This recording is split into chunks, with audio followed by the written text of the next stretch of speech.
Whose house is this? Rams house. What's Yes, up, everybody? sir. You're back in here. Pro Football Pod. You've got Hulk. You've got Coach. You've got Austin. You heard it here. Rams episode for you. We're diving into the Rams, a little outlook on what their season's going to give you here. Let's go. I think the Rams could surprise some people this year, boys. Hey, I thought the Cardinals had my favorite draft picks, but it's definitely the Rams. And I think you guys would agree. They got Kitchens, your boy Kitchens. They definitely got Blake Corum. And Yeah, they then definitely there are got him. They did definitely get him. And then Brandon Fisk and Jared Verse. Edge and I Jared love Verse. them pairing up the Florida I loved all State of those teammates picks. for their defensive line there. Did like, you see where they had Jared Verse? Like they were trying to have him on the call? Yeah. Yeah, that was awesome. I love what the Rams social media team does for the behind the scenes of their draft and stuff. Yeah. That chef's kiss for the whole squad. Second best LA team for media. I agree. Second the Chargers social Chargers media are team elite. is Chargers are literally elite. they are on point. I'll give them that. But diving into what they're looking like here, they went 10-7 in 2023. This offseason, they added Jonah Jackson at guard, Colby Parkinson at tight end, Cameron Curl at safety to go along with Cam Kitchens at safety that they drafted, Kevin Dotson also at offensive guard. Along with the guys you named in the draft, they also picked up Brennan Jackson, edge, Jordan Whittington, the wide receiver from Texas, and Bo Limmer, the center from Arkansas. I like the play of his game there, especially for a 6th round pick. We were talking Lost about him a lot. Aaron Darnold to retirement. Yeah. That's that probably sucks. the biggest loss of the entire offseason for a squad. Yeah, for any squad. I mean, dude was perennial Pro Bowler, made such a problem. That's where a lot of people had them taking Byron Murphy or our guy Johnny Newton. Johnny Newton. Like A one lot of those people- defensive because tackles, yeah. Johnny Newton's big comp was Aaron Donald.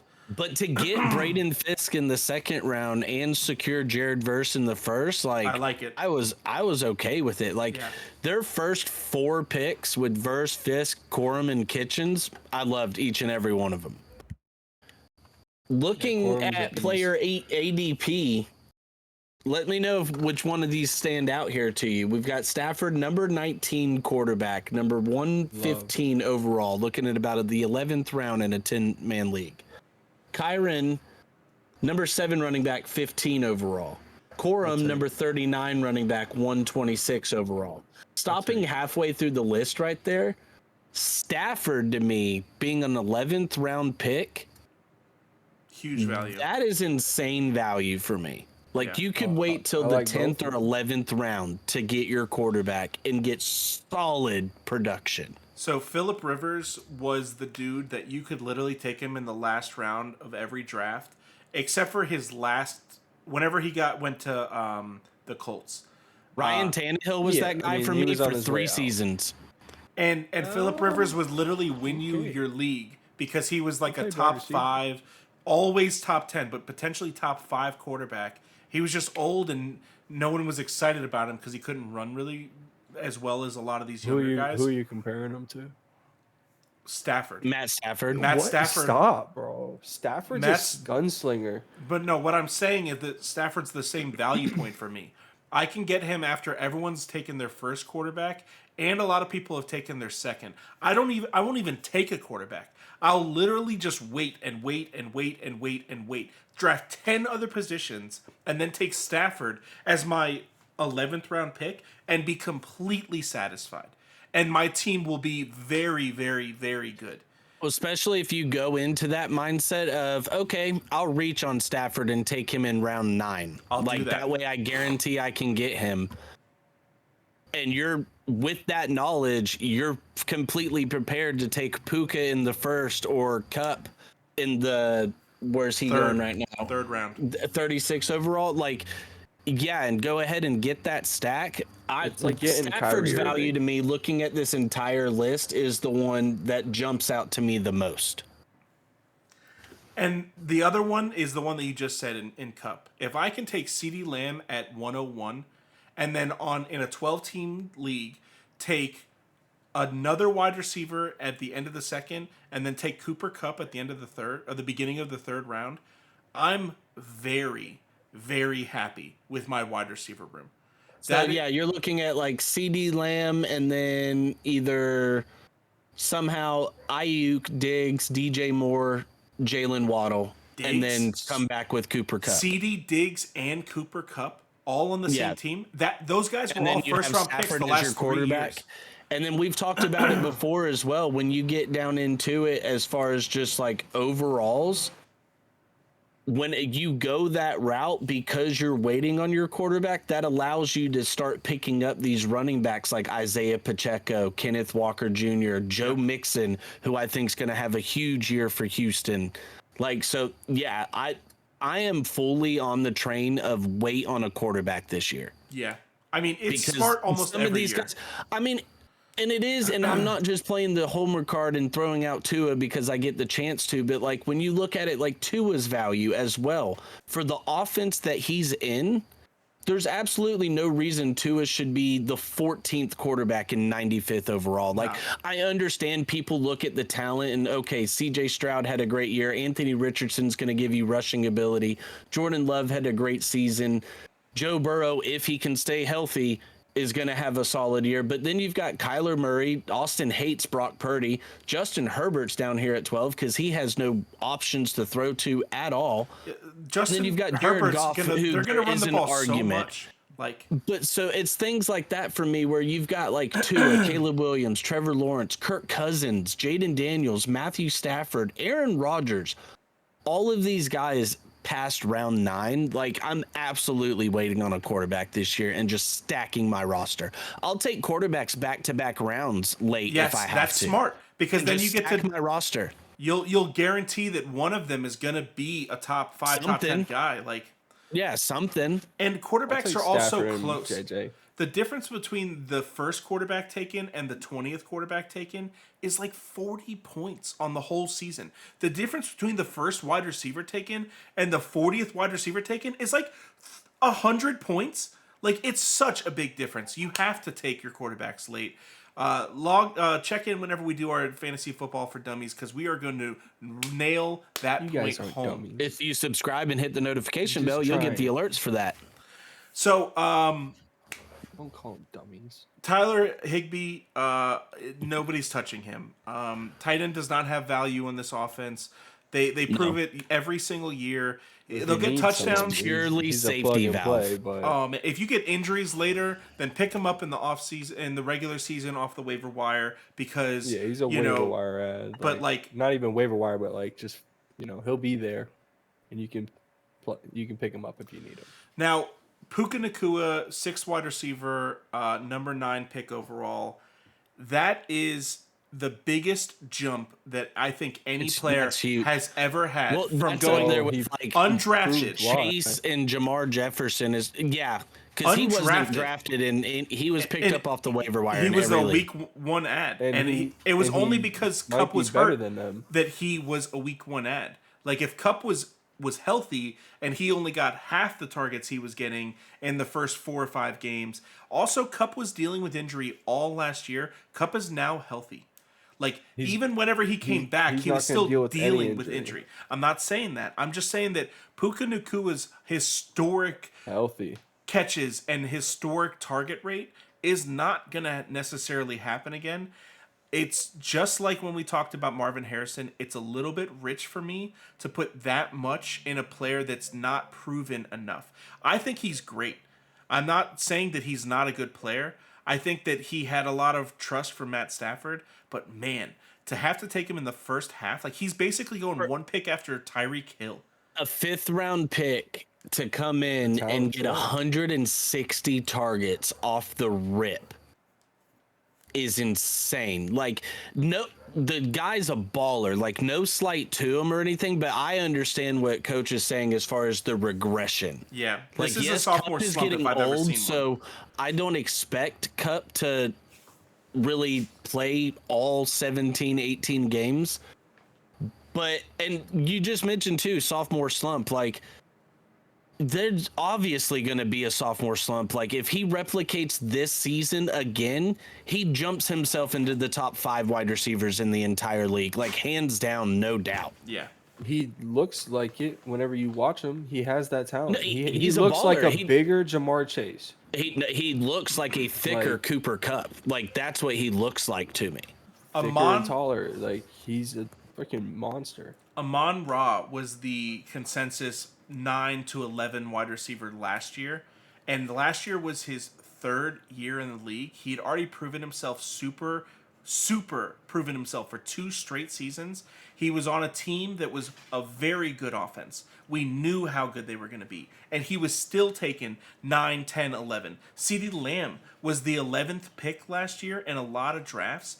Like, that's dudes that have done it for a while, long enough for me that I was willing to buy into them.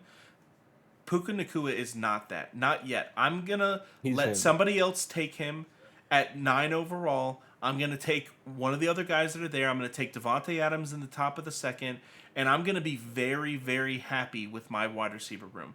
He's very I think risky you're for gonna be me. shocked how many touchdowns he ends up with at the end of the year, and how many receiving yards and targets. Now, just gonna for get one fed. thing I will say, for all the targets and receptions and yards, he only had one more touchdown than Cooper Cup, which is that's kind of mind-boggling. Like you put up 1,400 yards and Shows how many they spread the they ball. around ran over the there. ball in the red zone. So Kyron A lot. Williams finished the season with 12 touchdowns and played 12 games.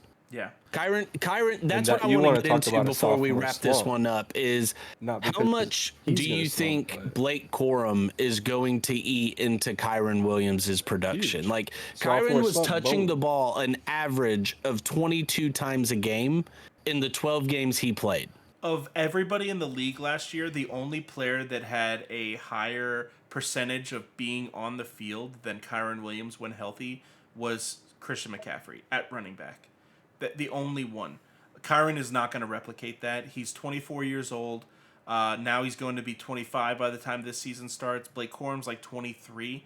I think that they're gonna do a 50-50 by week 6, week 8, which is the same thing we were saying about Trey Benson and James Conner. I think that Blake Corum is the type of runner that Kyron is as well.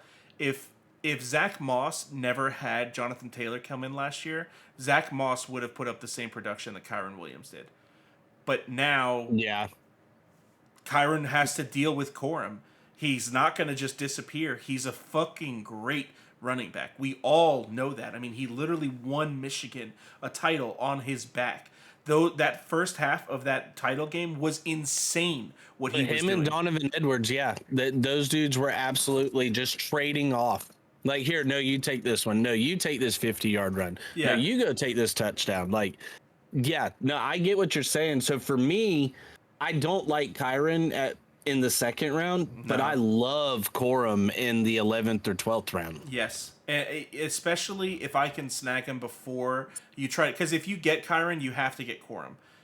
If you do that, then it's not as bad taking Kyron in the 2nd round. No, and like you just said, to me, if I were to take Kyron in the 2nd round, I know I've already got it noted down. Reach on Corum. Yeah, Like probably guarantee ninth, that I maybe get Corum before somebody else does. Like, yeah, you'd have to easily just jump a couple other studs just to guarantee you got that handcuff. And I don't want to have Because- to do that either. I'd way rather wait on Corum and try to snag him whenever I already grabbed somebody especially in the 2nd. in a dynasty, and if you carry like a taxi squad, Yes. which, you know, while you're in here, if you're still to this point, we're going to try to start up a Pro Football Pod Dynasty League. If we have to do multiple leagues because we get so much interest, we will.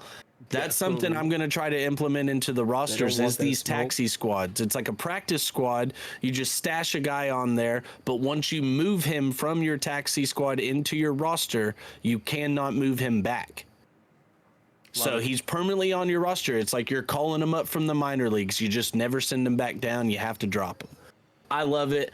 I love what we've done here. I love, like I said, I think the Rams are looking at a solid year. They went 10-7 last year. Their over under is at 8.5, and I'm slamming the over on that. Like, looking at their schedule, I can see 9 wins. Like easily, Cardinals, Bears. I could see the Packers. I could see the Raiders. I could see the Vikings. I could see the Seahawks. I could see the Patriots. I could see the Saints. Like, they might sweep one of the Cardinals or the Seahawks. Like, I easily see 9 wins for the Rams this year. I agree with you. Yeah. I like their over this year. I think they're gonna be a dominant team in that division. They're gonna dethrone the 49ers this year. I think They have the best chance. since Yeah. they won the Super Bowl, everyone has been expecting them to just like show back up to that form that they had before, and they really have underperformed. They lost to the Bengals last year. They lost to Philly. They lost to Pittsburgh. They lost to Dallas and Green Bay, Baltimore, and Detroit. They really only lost maybe 2 of those games that I feel like they should have won. Like in like Pittsburgh and Philly are teams that they probably had a better roster than, and like they likely could have beaten those teams. So I think that If Cooper stays healthy, they're gonna go on a run. good point. Like the injuries last year to Cooper hurt them super from like being able to put up the type of offense that they have been putting up since they had Todd Gurley. So I think over is a very easy thing to convince me of.